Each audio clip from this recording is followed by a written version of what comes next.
This podcast is brought to you by Blackaby Ministries International. To find out more, visit blackaby.org. Welcome to the Richard Blackaby Leadership Podcast, helping take your leadership to the next level. My name is Sam, and this is the 99th episode. Wow. Coming up on triple digits. I'm joined, as always, by Richard. Richard, it's good to be with you again. Thanks, Sam. Your COVID beard is shaping up nicely. You know, I thought, hey, why not? You know, if you got it, grow it. That's what I say. That's not the only thing that we're growing. This could go a lot of different directions, but we actually got some baby chicks. That's right. Yeah, so we're counting down the months till we can get farm fresh eggs. You're turning my daughter into a farm girl, so that's great. That's great. Yeah, so lots of fun. They've brought us lots of joy. But hey, this is not about raising chickens or beards. This is about leadership, and before we jump into today's topic, I thought it would be good to give you guys an update. We are, as I said at the top, this is our 99th episode. Next week will be our 100th episode, and it feels like a milestone. It is. Yeah. It feels like it's we've been doing this for a while, 100 episodes. So we kind of wanted to do something special. And so we haven't never done this before, but we are going to attempt to do a live episode of this podcast, and instead of doing it live at I think these normally drop at 5 a.m. on a Tuesday, we're going to go live at noon on the Monday prior. So Monday, May 11th, we're going to be live on YouTube at noon. And so we hope you will join us. We'll be answering questions live, hopefully. And, you just get a chance to interact with us. I think we'll give away a few books. You've got a few that you've written. Mm-hmm. I don't know if we've mentioned it or not, but but we have to get dressed for this because it's we'll be videoed. I know. No more sweats to the podcast studio. So we're just really excited about this, and we really hope that you, our listeners, will be able to tune in, ask questions, and I think it'll be a really fun time. We'll try and give away a few books, and so May 11th, that's Monday at noon Eastern Time. Yep. Check out our YouTube channel. You can just search Blackaby Ministries, and that'll direct you right to us. We'll also leave links for that in the show notes of this episode. So, and then if you can't make the live one, then it'll air the normal time, Tuesday at 5. So with that all out of the way, we are still in the middle of a great crisis worldwide. Here in the U.S., especially, the rates and numbers of people who have contracted COVID continues to rise. For those who are in business, the unemployment rate has reached levels that we have never seen, and what started out as perhaps just a health crisis is now just an economic crisis. It's a level that I don't know that many people thought it would get to. And so, as a leader, what do you do when the bad news just keeps on coming in? And so we want to talk about that today. Yeah. And Richard, I suspect you have some thoughts on the matter. I do. I want to talk about leadership in crisis. And, that's when leaders are most needed. When things are going great, when everything's just humming along nicely, if the leader doesn't even show up to work that day, it may be fine. But when a crisis comes, that's when every eye turns to the leader, and it's at that point you can't be caught unprepared. That's when you're earning your keep. And right. So I thought and of course these are just some basic principles, not necessarily anything you might not have heard before, but I like just to highlight 12 things that leaders do in crisis. And just kind of walk through. It just seems like these days, as you said, almost every day there for a while, it was another news. At first, it was just, just maybe be careful about being around other people, and then all of a sudden flights are being canceled, and then your other things are being canceled, sporting events are being canceled, borders are being closed, and it's just like day after day. It's like, wow, what else? And now you can't meet in more than groups of 50, and then 10, and so what do you do when you're in a season where it just seems like bad news is coming in? And so a couple of things I would share. First one is, I just say begin by taking a deep breath. When someone comes in your office and says, did you hear that we're not going to be allowed this? Or they've just run out of funding for small businesses and we didn't get any yet. And or they're going to restrict this, or they won't allow us to do that. And they look to you and they're waiting for the response, and they're in a tither, they're all upset, worried, and now they want to know what the boss has to say, what the pastor, what the leader has to say. A lot of pastors have had people come to them and say, they're telling us we can't meet, we can't get together at church on Sunday. Pastor, what are we going to do? Exactly. Take a deep breath. Don't answer immediately. Mm-hmm. This may be brand new news to you as well. You haven't even heard the details yet. So I've learned, and I've had sometimes where I've had even radio people contact me by phone and tell me news I hadn't heard before, and then saying, what's your opinion of that? It's like, well, until you told me, I had no opinion because I didn't even know that was happening. And so I've learned from some mistakes I've made in the past.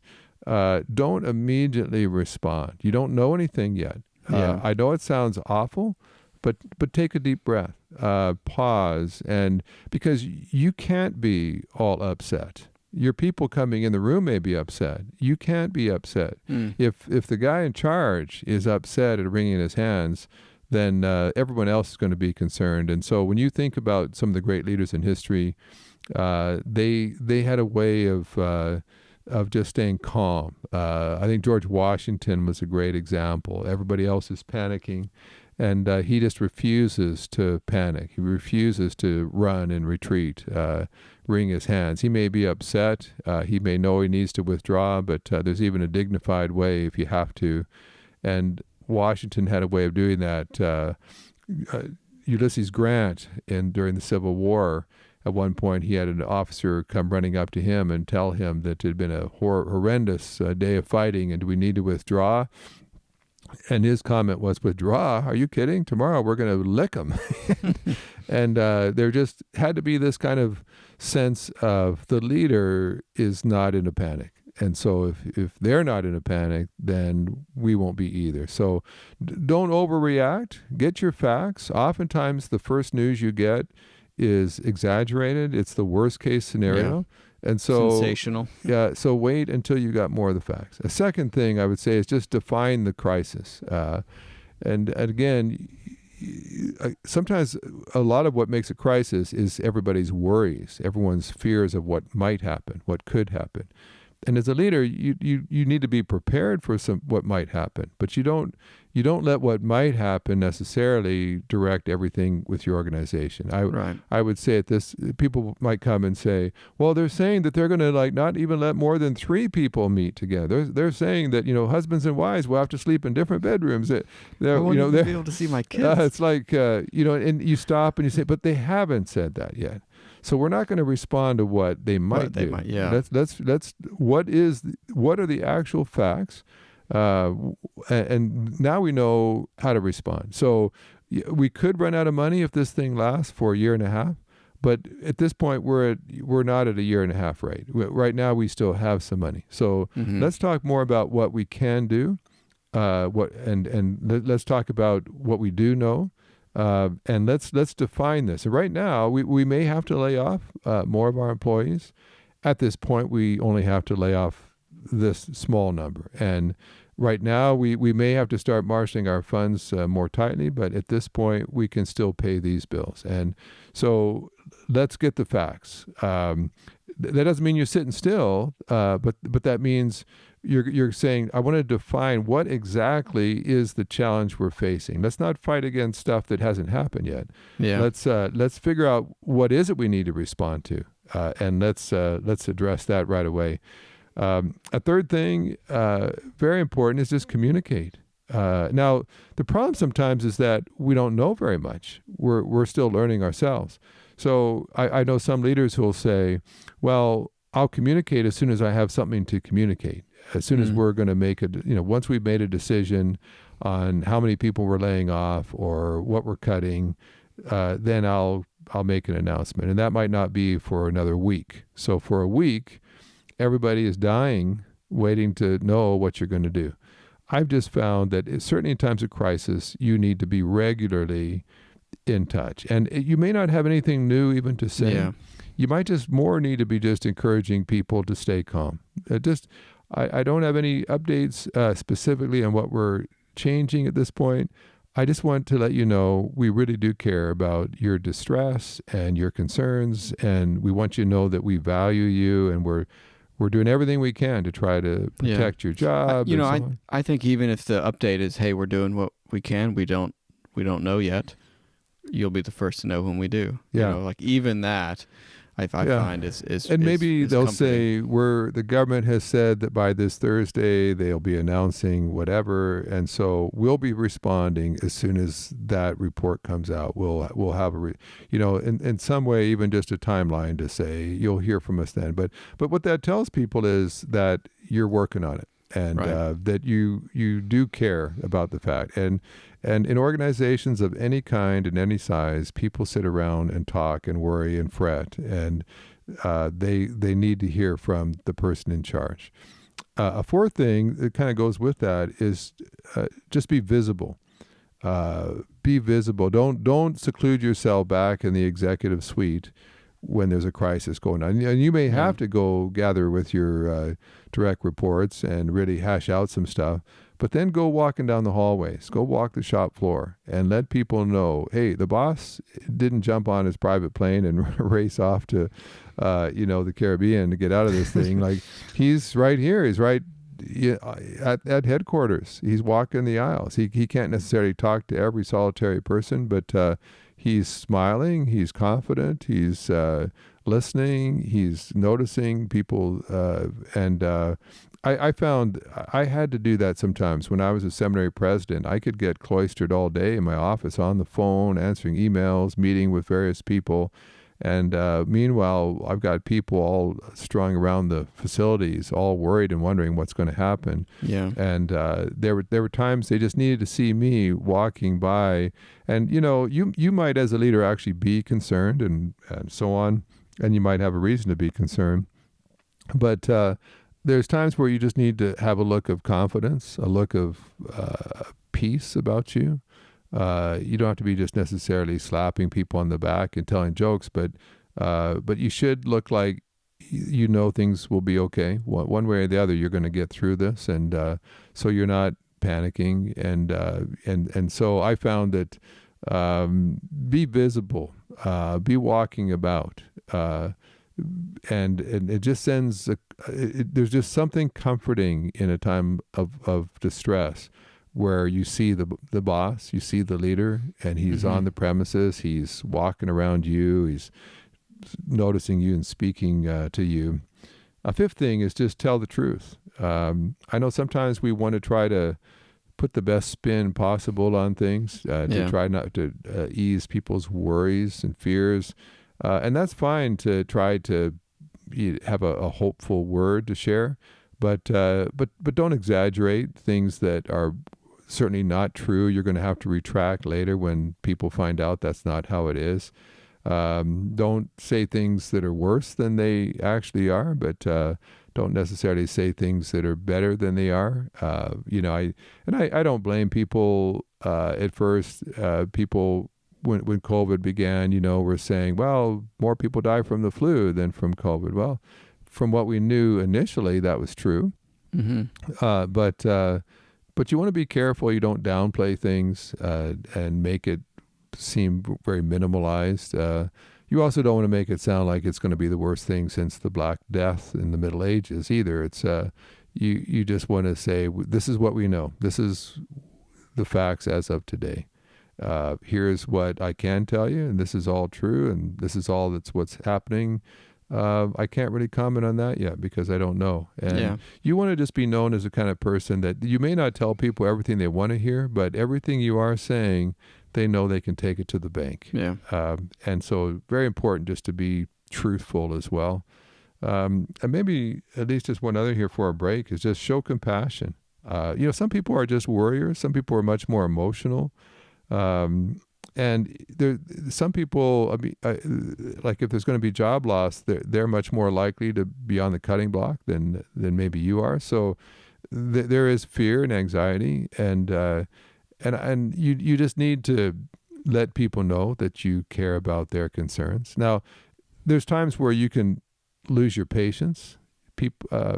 And I've had to work on this one, because I'm just not. I'm not the kind of guy who just wrings my hands and says "whoa" or "us." I just don't waste my time doing that. Like, we got a problem, let's fix it. But let's not just sit around, "Woe is us, this is awful." But you've got some people that tend to push that button, and I just want to. My tendency is just to kind of blow them off and just say, "Don't waste my time. Suck it up." Like, let's quit our crying. Let's get back to work. Let's work this thing out. In these times, you do need to be patient with people, and some people have got a lot more at stake than we might have, and they may be facing some things. They may have a critically ill spouse or child, or their medical could be a disaster if they lost that right now, or there are just certain things that are going on, and so you want to. You just want to be. You want to let people know you care, and that that if you have to have layoffs, you have to cut back here or there. That's going to cost people, and as a good shepherd of your organization, you care about the people, and they need to know you care about them, and they need to know it's not just about, well, we got to save the organization at all costs, so we're off with your head, we're going to just lose a lot of people. No, you care about these people, and if you have to have layoffs, it's going to cost you, it's going to hurt you, and as fast as you could possibly get those people back, you're going to want to do that. And so communicate that. Don't just what I tell people often is, don't just feel that way. That may be how you actually feel. It doesn't matter if your people don't know you feel that way. So don't just care about your people. Make it obvious to your people that you care about them. Well, I think that's a great place to take a break, and when we come back, we will look at a few more ways that we can lead in a time of crisis. So as we mentioned at the top of the show, we are going to be live for our 100th episode, and that's going to be on Monday, May 11th at noon Eastern Time. And we'll be answering questions live. We'll be visible. We'll be on video on YouTube, having our 100th episode filmed live, and we're very excited about this, and we hope you can join us. Again, that's Monday, May 11th at noon on YouTube. You can find us if you search Blackaby Ministries on YouTube. We'll also leave links in the show notes. So, Richard, we're looking at 12 responses, 12 actions that leaders can take during a crisis or in response to a crisis. And we covered 7 before the break. And so let's continue on and look at how, as a leader during a crisis, we can take it to the next level. Oh, okay. Well, actually, number 7 is... Number 7, here we go. Is take action, do something. Yeah. Now, I would want to parse that a little bit to say, be careful. Some people immediately overreact. They immediately lay off too many people. They slash budgets too much. They lose their temper. They take drastic action. I'm not talking about major, broad, sweeping things. I'm saying, as you know the situation, as you've defined the problem, take some kind of steps. It might just be very small steps initially. I think with this COVID-19, most people didn't just immediately commence all of their responses. They did it in stages as they knew more. Right. And so sometimes just even taking a small step, like with COVID, maybe you're sending in teams and just sterilizing everything. Maybe you're just implementing whoever can stay at home. Why don't you just do that till we know more? We're gonna upgrade our Zoom capacity and get a program for folks, or we're just gonna. Sometimes it's not huge. It's not a big deal. It's certainly not going to be a game changer. But the fact that you're doing something, it's demoralizing when you're facing a huge crisis, And it seems like days have gone by and nothing's been done at all. No response. And sometimes you can't do a huge thing. Like maybe you've heard that the government's going to be offering some money, but that's still a week away or so. So we can't do anything till the money comes. But what can you do? Right. What response can you do? And so I would say, even if you're just taking small steps, find something. There's few things that are more encouraging to people downline than knowing that steps are being taken of some kind, that you're doing what you can do. And so get out of your office and make some things happen that tells your people, hey, we're not just taking this sitting down. We're responding with what we can do at this point, and every day we're going to do that as we know more. An eighth thing is kind of related to that, is get your people working on solutions. I've been on a lot of Zoom calls with CEOs of a lot of the big companies here in America over the last several weeks, and heard a lot of reports and people sharing what they're doing. And I heard from one organization, quite a large national company, and they immediately set up 3 task force. One task force was simply in the immediacy here of safety and response. What do we need to do right now? Just to like triage, just to try to address any of the major problems, crises. And then a second committee was talking about, so moving forward here in the midst of this, what are some ongoing programs and activities and adjustments that we're going to need to make week by week here now, with staffing and financing and so on, and renting facilities, whatever else we're doing. Sort of more of a day-to-day going forward until, if this is the new norm for now, then what do we need to do to staff this and fund it and so on. But then they had a third committee, and this was a committee completely separate from the other 2. And it was for what do we do? How do we prepare ourselves for the future? So as soon as we're told you can now do this, you can now do that, it doesn't take us weeks to figure out how to re-enter into the work force like we used to. Right.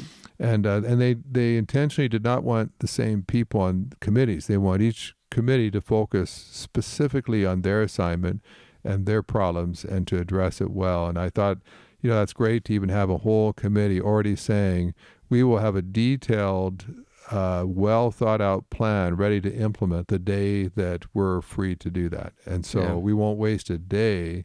We're already getting everything sorted out. And of course it's in flux as we know more. And but with all the information available, we have a plan ready. And of course, those are the kind of companies that will hit the ground running once things open back up again. So, so get your people engaged. Otherwise, they're going to be worrying and watching newscasts.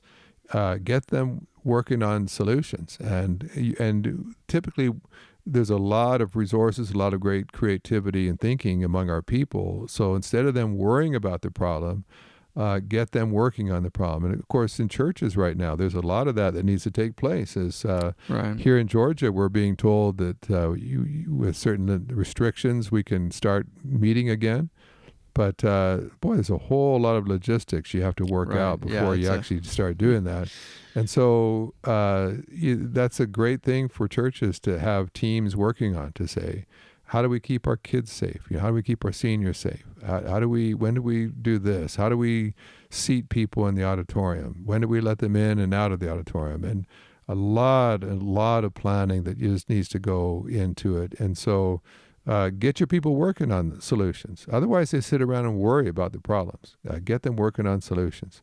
And then the next thing is just offer reasonable hope. And I heard someone say the other day in a call I was on, that there's a difference between hope and optimism.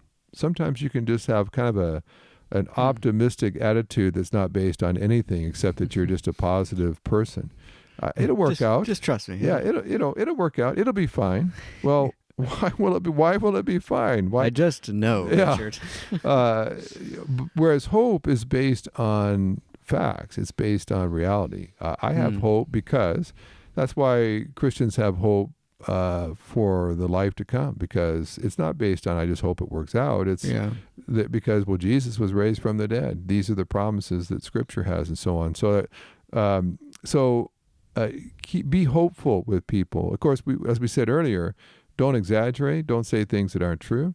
But as you think it through, you're going to find that there's reason to have hope here, and we will get through this. I'm confident of that, and so we already are working on this, and finding those things in the future that you can hold on to too. I think that that makes a difference. And sometimes when you've been a leader for a while and you've been through other crises, maybe never a crisis like COVID, but you've been through 9/11 or you've been through other things. Even though they're different, you can say, it's kind of like David when he faced Goliath. He'd say, I never faced a giant before, but I have faced a bear and I have faced a lion, and God helped us get through that. And I'm suspecting that God's going to help us get through this too. So there's reasons to have hope. And then the last three, I'd say certainly lean on God. I should have already listed this number one. But you should have. But 2 Chronicles 20 verse 12, under King Jehoshaphat, there's an alliance of their enemies coming and overwhelming them numerically, and they don't have the resources, they don't have the manpower to resist, and in that wonderful verse, the people said, "We don't know what to do, but our eyes are on you." And I think sometimes with COVID, that's kind of what we would have to say. We're not sure. We don't know what to do. We don't know how long this will last. So God, we're just are keeping our eyes on you. And because you do know the future, and you do know how long this will last, and you do know what will work and what won't work. And so we're just going to have to ask you to guide us step by step. And then the 11th thing, and this is also kind of a bit of a challenging one, but keep your humor. And of course, I'm kind of big on that, but you have to be careful. Well, there's a difference between humor and puns. Well, I gotta say that's the ultimate. I think we need to sort of, for the people, let's make sure we make that so distinction. If you just share a pun every day, your people they'll realize that there are worse things than COVID. You have to be careful, and we live in an age right now where humor it's becoming more and more difficult to be humorous, because there's always going to be those who are going to immediately tell you, do you know what the death count is today? Do you know how many people were infected today? And here you are joking about that. And so you have to be careful with that, because this is serious and there are lives being lost. There's no minimizing that. But I would also say that, and we may just need to have a whole podcast on humor, but I believe God gave humanity humor because it's how you survive difficult times when all the news is bad. And I've been there, where in a dark, difficult, seemingly hopeless situation, and then someone makes some crazy comment and everybody laughs, and you just feel the tension leaving the room. And you just feel everyone taking a deep breath and just thinking, even as bad as things are right now, it is good to be alive, and it's good to be with others and in this together with others. And there is a humorous side, oftentimes even to some of the worst moments. And there's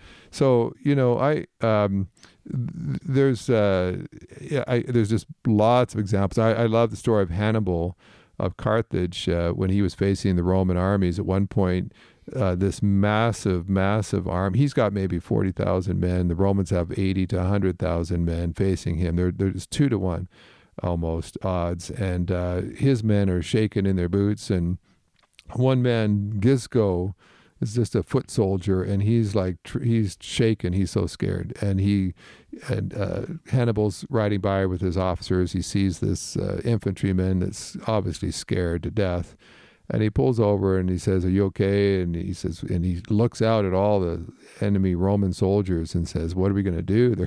It's just like a sea of enemy soldiers. And Hannibal looks at him and he has a twinkle in his eye. Of course, he's going to have to lead an army half the size against the Roman legions the next day. But he looks out and says, "That is a very big array of enemy soldiers for sure." He said, "But do you know what?" He says, "We have one thing." He says, "Look out there. Do you see all those people?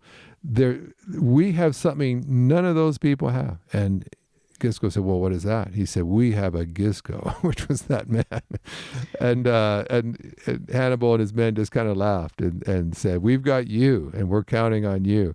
And they went away. And, of course, the great battle of Cannae took place later hours later, which was considered one of the greatest military maneuvers in all of history, where an army about half the size encircled an enemy twice in size.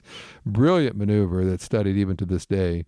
But here they are about to go 2-to-1 odds, and Hannibal is joking with the troops and letting them know, don't be scared. It'll be okay. And in the appropriate moment, sometimes I think just telling a humorous story. Now, be careful what you have to be so careful in these times what you poke fun at. You might be poking fun at yourself. It might be just telling a humorous incident. But when you do that, it lets people know this may be bad, but life's not all bad. There's still some good. There's still reason to fight this, because life is good. It's worth living. It's worth embracing. And humor is kind of one of the ways we just, it's not making light. It's not saying we're denying reality. Mm-hmm. It's not that we just have to say, woe is me, and give up all hope. Humor actually says, I have hope. If I didn't have hope, I wouldn't be joking right now. But the fact that I'm joking says, as bad as it is, I still believe, and so I can joke about it. And then lastly, just I kind of touched on it before, but just keep things personal. Sometimes we talk in terms of the organization, and we got to cut costs for the organization, and so that means we're going to have to let a lot of people go and so on. And just realize that organizations are made up of people. And sometimes, although organizations are important and you have to take them into account, realize that the people, if you just talk in terms of organizationally, like we got to cut costs because the budget and this and that, right. People want to know that they matter, that you're thinking about them, and not just budgets and cash flows. Cash flows are important to organizations, but there comes a moment where people hope that you also care about them. And so speak in terms of people as much as you can. Yeah. And acknowledge how it's going to affect them. It's not just about churches are going to have to adjust their services, and we're going to have to adjust this and that, and programming and live streaming. We're going to have people's lives adjusted. And so always try to personalize your leadership, and always think in terms of how will this affect my people. And as you do that, it's going to let people in crisis know that they matter to you. Hmm. And if they know that they matter, they're going to worry less, and they're going to trust you more. And in a crisis, you want both of those things to happen. So we could have a list of 50 things leaders do in times of crisis, but these are certainly some things to be thinking about as you lead your people. I've heard so many wonderful stories of how people are leading in these times and doing a great job. But great just to think about some of these 12 things to make sure that these are all you're doing these as well, and your people will be blessed, because you're trying to take your leadership. Certainly, if you're ever going to take your leadership to another level, it ought to be in a time of crisis like we're in right now. Now's the time to do it. And hey, we would love to hear from you as well. Like, what does your leadership look like? What stories do you have as you listen in here, and just write us a message if you feel so led. It's podcast@blackaby.org, and we'd love to hear the stories that you have of leading during these challenging times. And with that, I think we'll bring this podcast to an end. And once again, we hope to see you all live on YouTube on May 11th. Yeah, it's going to be fun. Eastern time. Yeah, we're looking forward to it. We'll talk to you then. Thanks for listening to the podcast. If this is something you enjoyed, it really makes a difference if you leave a review and a 5-star rating on Apple Podcasts or wherever you listen. Don't forget to subscribe and share with your friends. We always love hearing from our listeners, so email us at podcast@blackaby.org.